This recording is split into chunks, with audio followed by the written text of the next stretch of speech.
Hey,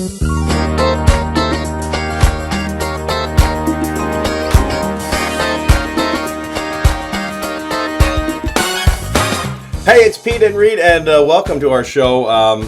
Today, kind of a special show for us. For me, it's entirely special. And you know, actually, anybody you ask, do you know this person? And they do. Yeah, so I think he's been in their heads, and anybody that's ever watched, been in their heads. Forever. Of course, he's not a psychic, right? He's not a fortune teller. No. He actually calls himself just an entertainer, but he's much more than that. Absolutely much more than that. Why don't we tell him who's here? The Amazing Kreskin. Welcome. Welcome. How's it going? I have to tell, and I know this is a new series for you folks, but you've been together for, you said, as long as 10 years in radio, huh? Actually, folks, I'm not supposed to say this publicly, but they've been working together about 70-some years, but they look good, and they kept each other. I'm only kidding. But I got to tell all of you looking in, because you've followed me, obviously, through the years as a mentalist and my work dealing with the mind. I got to talk now. I've of course, spoken to Reet earlier, but to this gentleman, Pete on the right, I'm on the air, we're live with him, and I got to tell you folks looking in, God forbid I read his thoughts on the air. See, I knew. But you know, you're good people. We talked to your producer and what have you, and I want to, you can quote me, I say this about all of them, on the two of them here and the production people. They're good folks. They're flaky, but they're good. And those are the only... I like being flaky, though. Those are the only interesting people. You know what? You're flaky, too, though. That's exactly... Do you know my pictures? I'm sitting actually in my office, but my pictures of the people that are close to me through the years, can you see my hands the way I hold them? They're on the wall, but they're on the wall like this. A little crooked, a little cockeyed.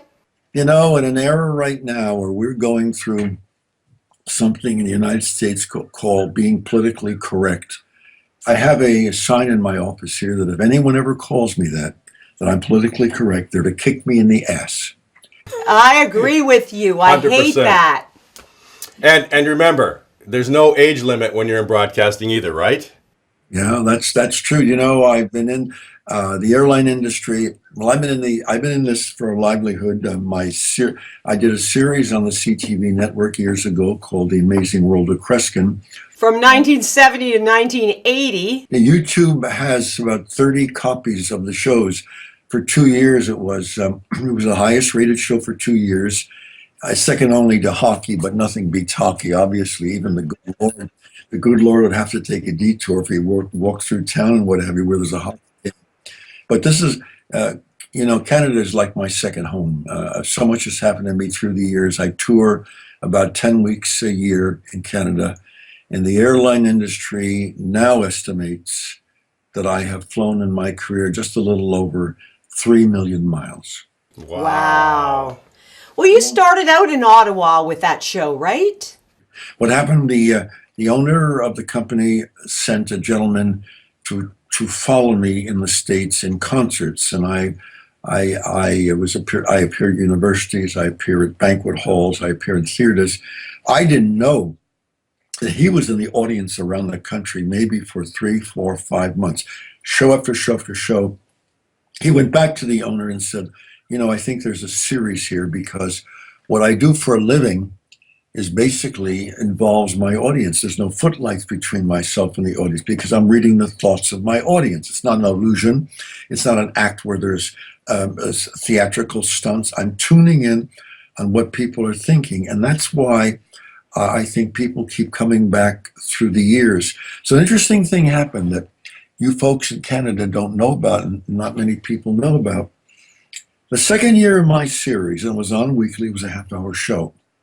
A couple of things I did at the end of the half hour failed. They just didn't work out.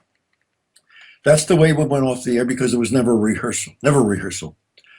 So in the second year or so, I was asked to meet with the head of the network, and that was in Ottawa at that time. The show moved to Toronto a year later, but I went to meet him.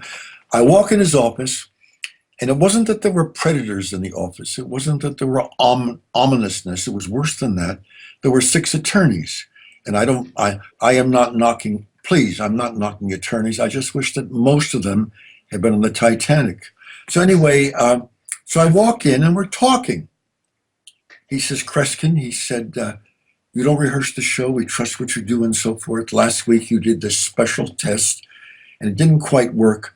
Would you consider doing a segment of your show over again if something fails? And now, for the first time, many of you have ever heard this. I didn't get temperamental. Oh my God, this is early in my career, but I said, sir, I just like to leave and give some thought. I walked out of the office, walked down the hallway at Ottawa, at the network CTV, walked downstairs, called my manager in Pennsylvania and said, I don't know what to do. I don't know what to do. I don't repeat what I do. It's got to be done with integrity. And he said, just let them think about it.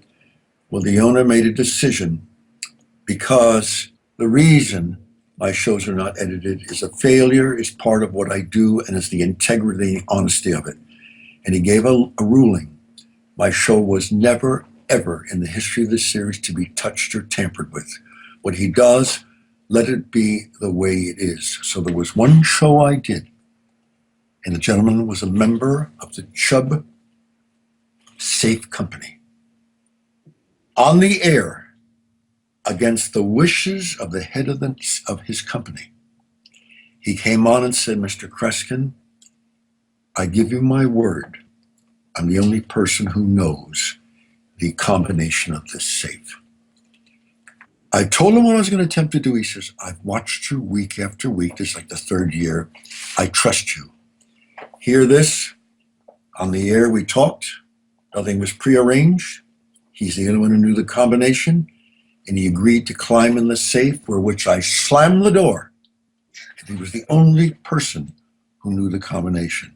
Now, lest anybody thinks this is insane and I was irresponsible because I can't always succeed. I had a man there with machine gear drill, and it was decided if I fail at a certain point, he's going to drill holes to put air into the safe. So I try. Whenever I hit the safe, he was to start thinking of the numbers. Every time I turned, it never worked. The door did not. I finally said, I don't know what to do. You're going to have to drill because I can't get the combination. We heard motions inside. We heard machinery. And here, because he was a safe man, a technician, was able to dispart the inside of the safe and play around with the combination, and he got the door open. And he said, I said, oh my God, we were about to drill. Let me tell you what happened. When the show went off the air, I said to the man with the drill, you know, I was about to ask you, you had to drill the holes. And he said, Kreskin, please sit down. I said, what do you mean? He said, had you asked me at that point, it was too late. The drill would have taken too long and he would have never had the air to live. Wow. I'm going to hold you right there. We're going to come back on the Peet Reet Show. Tell you a follow-up on that. Yeah. Follow up, yes, with more of the Amazing Kreskin and lots more stories. And welcome back. You know, here we are listening to the Amazing Kreskin. Incredible. The first story he's telling us is a It's story about a guy in a safe. Yeah, who can't get out, and he's supposed to get him out and almost die. So continue the story. Well, to wrap it up, Chris, I wish the man had let me know ahead of time that the air had been running out. I would have stopped. But you know, I'll tell you something. That gentleman agreed to come back 1 month later. Had a tremendous argument with the head of the company and said, no, I want to go on with this man. He said he would have a man with a drill there. I trust him this time round. And he came back on the air, another safe and a new combination, and he went in it. And within about 2.5 minutes, I turned the numbers that kept coming to me, and I successfully opened the safe. But you know, the best way I can describe what I do is my work is like an adventure. A man who reviewed me at a theater in Pennsylvania some years ago, and I was working there for a week. Opening night, he didn't review the show.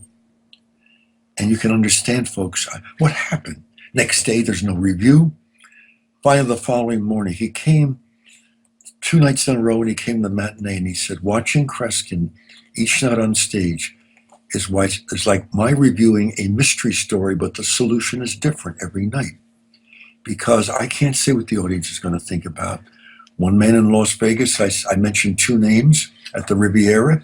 This elderly man real quick stood up, and I said, who are these people? He said, Kreskin, we're not from here. We're from somewhere else in the country. These are our pets. We love them. I said, didn't you say to your wife, I wonder if Kreskin can tell me my Army number? I wish we had a camera for television. He slammed his fist on the table and said, damn it. He said, I said that to her at dinner at another place, not even here. We were eating somewhere else. I said, who knows your Army number? You folks ask your friends or uncles or what have you, or sisters. Nobody forgets it, but they don't tell anybody that. He says, I don't think I ever talks about my Army number. I said, concentrate. I gave him every single digit in his Army number, and he was in World War II. But the only way I was able to do that is he had to know it in his head and to think about it. Amazing. That's where the first name, I didn't intend it. You know where I got that name? There was a man on television for many years. His name was Johnny Carson. Ah. You were on there 61 times. 61 times in 10 years. The truth of the matter is that he never forgave NBC. He was very bitter about it.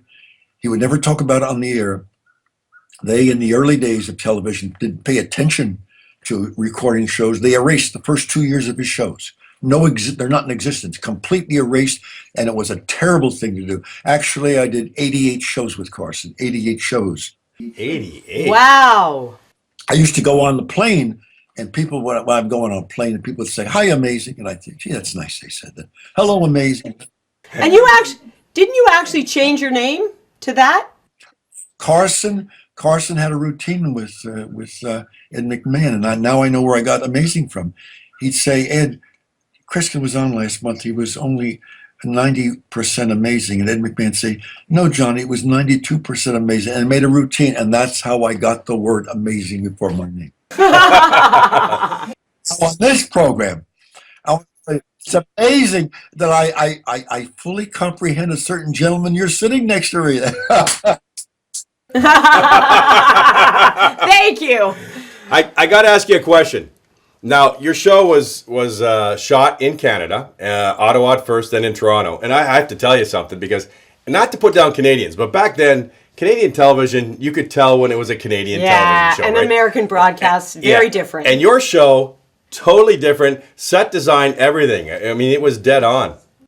Can I tell you this also? Can I tell you this, how successful the show was? During that period, I did appearances in Japan, and I went to England every week for 2 years, because the last 2 years of the show, we did it out of England, because the show was seen all over the world. What had started in Ottawa and went nationwide became international, and you can see about 30 of those shows. So can I mention a book that I've written that it's not that I'm interested in selling it, but people might want to buy it. No, I'm Absolutely. You certainly can. It's called In Real Time. I got to tell you the story about, look at the cover. That cover, is that a crazy cover? Well, it's my 20th book. It took me years to write, because in this book are my predictions of what's going to be happening in the world in the next 5, 10, 20, 30, 500 years, 1,000 years. I'm not a fortune teller, but because I've done thousands of programs, 5.5 years touring Saudi Arabia, the stories I can tell you of things I picked up. People ask me, and by the way, you can get this, there's supposed to be a sheet on the table here, that tells me where the book can be ordered. Not there. Oh, wait a minute. Your businessman didn't do his job then. No, it's not on the table. It isn't even here. Can you believe it? Well, that's all right. Get it when we go to break. It won't be a problem. We're going to hold you there anyway, and we're going to come back. Can we wait till we get back? Yes. Absolutely. And I want to find out more about the book, and I want to find out what was your prediction. 20 years from now. What was your prediction coming up in 20 years? Well, let me tell you a prediction that dealt with one of your prime ministers when we get back. All right. On the Peet Reet Show.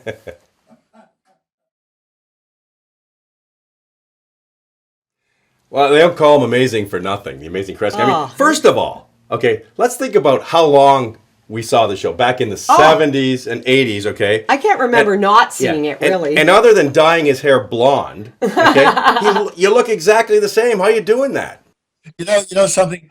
I celebrated a year ago, not this year, but last year, my 80th birthday, and a year ago, a little over a year ago, if you counted all the radio and television and concert appearances in 1 year, it was exactly 364 around the world. 364.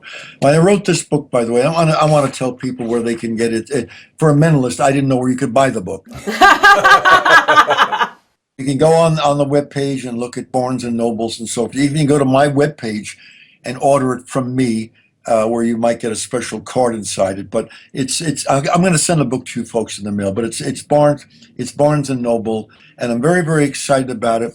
But I have to tell you a prediction that took place not too many years ago in Canada, when the CTV came to me in 2008 and said, we have a gentleman running again for office, Martin, Prime Minister. Yes, Jean Martin. Jean Martin, yeah. They said, would you consider Or are we talking John Chrétien or Paul Martin? Martin, Martin. the one who ran again he'd been in office and ran again. Jean Chrétien. I say Martin because I have French background. No, I don't have any from. My family's from Sicily and from Poland, and I love Polish jokes. And you speak French, so it's okay. So anyway, I said, I never announce political predictions ahead of time. They say, no, we know how you feel, Kreskin, and I say this to you people in show business, going into show business. My politics is important to me, but you start getting involved in politics, you start dividing your audience. And the audience hearing a prediction would blame me if the person did win or didn't win. So we sealed it, you're not gonna believe this, in a safe, a small safe, and it was put on the 6 o'clock news for 30 nights on the evening news on the CTV network, every single night. I remember that. I do remember that too. Yeah, and it was there, and he'd point. But let me tell you the background story. And I delivered it a day or two before, because I want to say this, and I wish that the politicians here in this country, and by the way, I've been knocking them, but one thing I can say about your politicians and my politicians, I've been quoted, the politicians here in the States and your politicians in Canada, we have the finest politicians that money can buy. So let's not in any way, and I think I've said something rather significant there in saying that. But in your country, what do they run for? They campaign about a month and a half. I think that's the time frame, something like that. It's true in England. And by the way, in this country, it's not 35 days. It's 35 years. It goes on and on. You realize this political thing is going on. And now I got to say something to all of you watching me. Please, let me correct this. No, the people you've seen me with, yes, I performed in Trump's home. That's why you see the pictures of me. I've been with Clinton. Christie was our governor, so he had me a lot of events. Now I won't make an appearance with them. This is as a performer. I'm not endorsing anyone now, but they asked me to predict if Martin would win or not. We sealed it. What I did not know this is when I came on the morning show, which is like the Today Show, you have a national show. He brought the safe on. I stood away from it. A man flew in from the White House, from the president here in the United States. He happened to be in the city the day that I delivered it. He says, I want to see the results of this test. They opened the thing, and as I predicted that Martin would win and what have you. And suddenly, and I don't remember saying things this stupid very often in my life, I said, if this government ever collapses, it's going to be it was 22 something weeks, or I forget what months, I guess it was something, but I said it's going to be 22 months and he will never be reelected again. We went to black. And this is what you folks watching didn't say. I went over to the producer. I said, my God, I said, this is asinine. I succeeded in predicting how many people would carry him through in his part, what have you, and all that jazz. And mine to say this many times it's going to collapse. He said, you crazy, Kreskin? We're getting calls from all over the country. You've lit up the phone. I said, what stupidity I made. I forgot about it. Months later, I came to my house here. The light on the phone was blinking. 84 calls from Canada. If you remember history, his government collapsed, the lack of faith, and I was off by 5 days. And to this day, I don't know what made me make that prediction. Story you can look up on the records. Well, you know what? We've talked about a lot of instances. I mean, there's just he can tell you story after story after story. Yeah, but I'll tell you what I want to do. I want to go back and find out how somebody even starts to think about this and do what you do. Exactly, but we're going to do that in a minute when we come back with Kreskin and Peet and Reet on the Peet and Reet Show. That I foresee. We're coming back. I foresee that.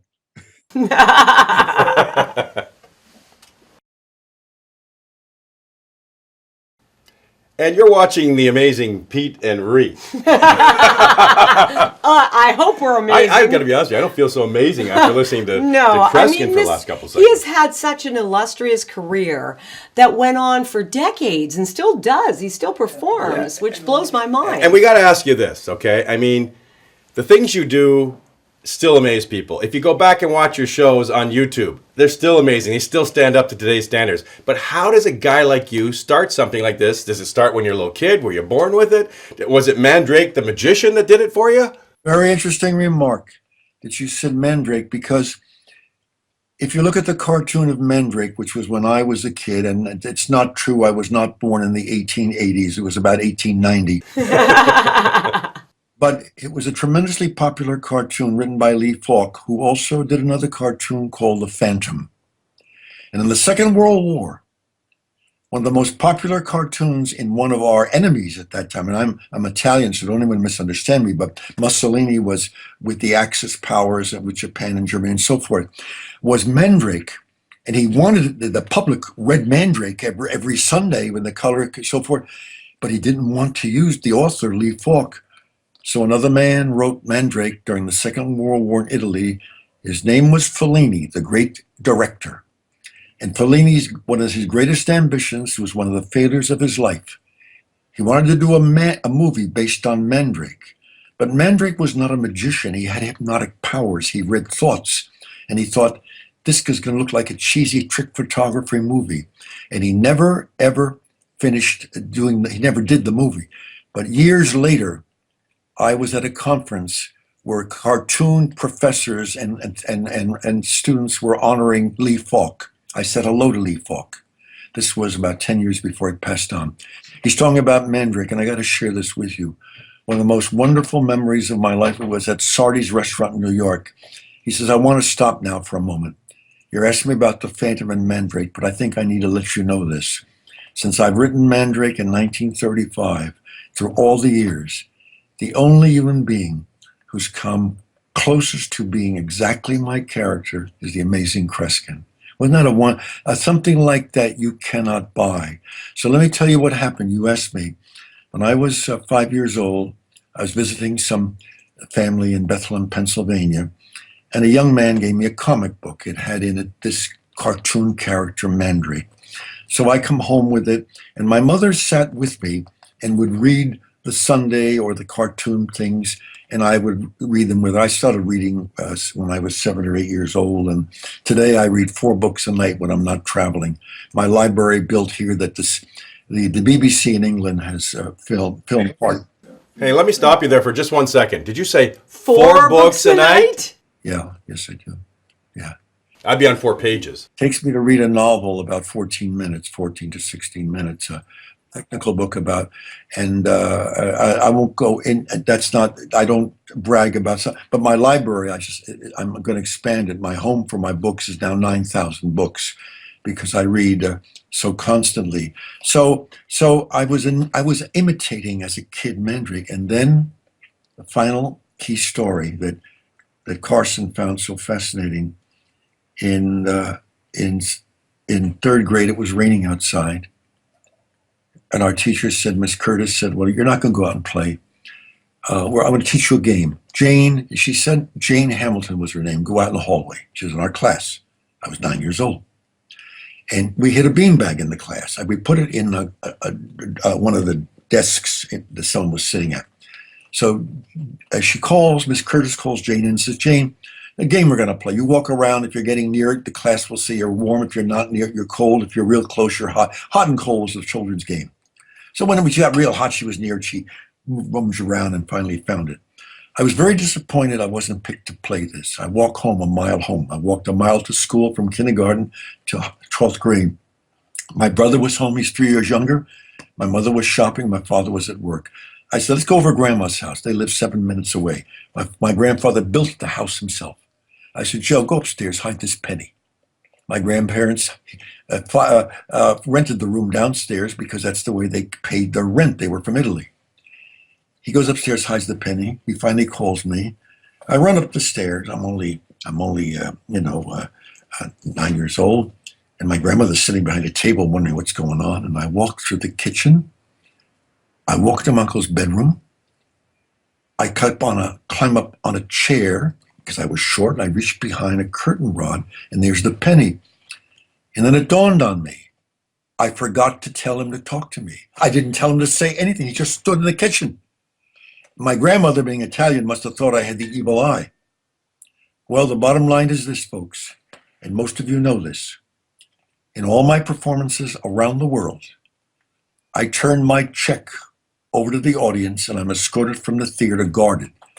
My check is hidden anywhere in the entire theater auditorium. When I come back in, they call me when they've hidden it. The committee's on stage. They never talk to me. They never say anything.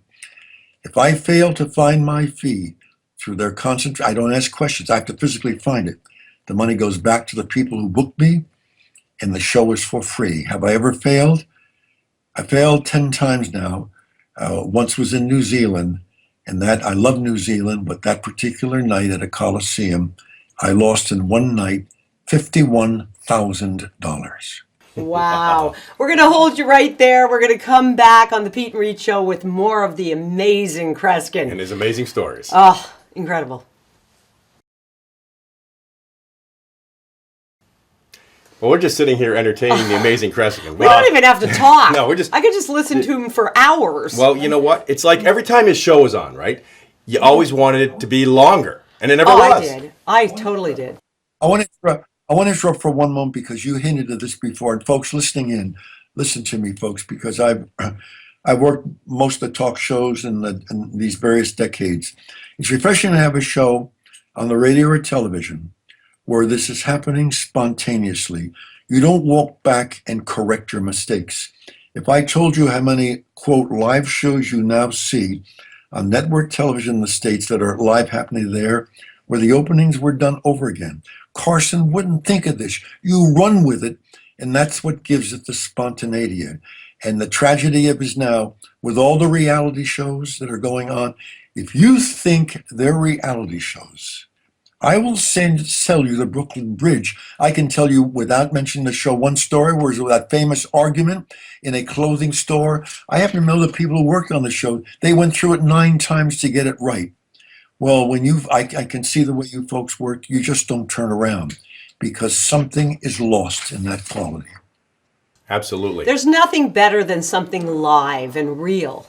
You know, Bob Barker from The Price is Right, he always wanted to run live. And then one time they called a contestant down, and she was in the bathroom, and they waited for her to come back out. And the thing with Carson is he relished the errors that were made because that's what made the show special. Years ago, there was a man before any of you were born, or most of you watching, by the name of Jack Parr, and he had one of the early Tonight shows.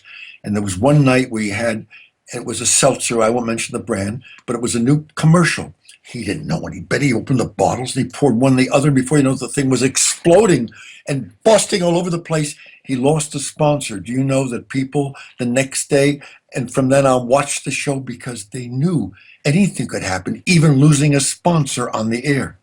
Yeah, now, let me ask, what was it like working with Carson the very first time? I mean, were you nervous? I can't say that I was nervous. He was a very protective man of me. Now I will tell you a story that you folks don't know, an inside story. He had a man on that was famous in the movie industry. He says, and they went to a break. It was Friday. He says, Johnny, you're not going to be on Monday, are you? And Johnny says, well, you know I take Mondays off. Why are you asking such a stupid question? This is in front of the audience, but the viewers didn't see this. He says, oh, because I'm going to do a Kreskin. Now watch me. Fred DeCord who called me on the phone and talked to me through the years, said, you'd had to have seen Kreskin. Johnny, off the air, slowly turned his head and said, what did you say? He says, I'm going to do a Kreskin. Johnny was off that Monday. Johnny came to work that Monday. Told his crew, if you tell anybody working on the show, the audience and the guests, I will fire you. And he hid on the set. Who would have ever thought this man would hide on the set? This guy came out. He said, I'm going to have you people call out large numbers in the millions from the audience. We put them on a blackboard. They wrote them on a blackboard. And I was told to watch because this was after the show was over. He says, I have a man in the audience I gave a prediction to. Would you come forward? The guy comes forward. This is the total here. Open the prediction and show it. He opened the prediction. The total that was written there was wrong. That wasn't what upset Carson. Carson found out that the man in the audience had an adding machine in his lap. Half the audience saw him adding and so forth. Carson said to the person who came on, you will never perform on this show as long as you live. That man was the legendary movie producer and actor Orson Welles. Oh, wow. Wow. Many times, Kreskin, it was one of the stupidest things I ever did in my life. Now you know there are some stories behind all these people. You know what I loved? I loved growing up watching your show, but I also have like the background of you because my brother would be in the bedroom imitating you, and he drove us crazy. He'd come out into the living room, or we're sitting at the kitchen table, and he'd go, I got it, and he'd have your voice and your mannerisms down, and we go, no, you don't. That's stupid. Go back in the bedroom. And then finally one day he came out, and we went, yeah, you do. And so every time he would do it on stage, it would make me laugh so hard because I remember growing up with you. Well, you know something? I'm not going to say goodbye. By the way, I'd like to, if it's all right with you folks, mention the book one more time in real time. It's in real time. They can get it, by just going in Barnes and Nobles or look at my webpage. But I want to say this to all you folks as well, because I feel like I've come to know you now as a team, because you're going to be together. And they have a wider audience than you ever had before. That I can predict pretty safely, even without me on it, even without my revealing some of the thoughts that he has in mind as they are. But can I? How many? We get, what do you got? A couple minutes left. Do we have a couple minutes? I want to say this to both of you. I say this in my performance as well. I'm not going to say goodbye to you folks. I've already started my own radio series, which is now going to be syndicated, and we'll let you know about it. But I'm going to say goodbye. Let's just say in the spirit of broadcasting, to be continued. I love you. Mwah. Thank you so much. The Amazing Kreskin on the Peet Reet Show. Yeah. Stick around. Go to subscribe, and you can find the whole show. Thank you so much. Yeah. You're such a sweetheart. We could spend hours with him. Jim, yeah, this is too short. We got to do this again. Know. We got to have him up here in Niagara Falls next time instead of satellite. Or if you're in Buffalo, definitely let us know, and we'll come see you. I will, and I want to meet the villain with those hands. You'll meet him. Thank you so much, and thank you for watching the Peet Reet Show, and really help us out. Subscribe, share, and like. And you know what? When you do stuff like that, you help us get on great entertainers like the Amazing Kreskin. I had so many more questions. I know. I that's why I said I could go on forever and ever, but it was fabulous. And he's such a sweetheart. Yeah. And he has such a childlike quality about him that makes it just fun to talk to. He lights up a room. And he hasn't changed. He hasn't changed a bit. I wanted to ask him about predictions, but we didn't get there. So the next time he's on, I promise we'll do that. Anyways, you guys have yourselves a great week. We look forward to seeing you next time on the Peet Reet Show. God bless.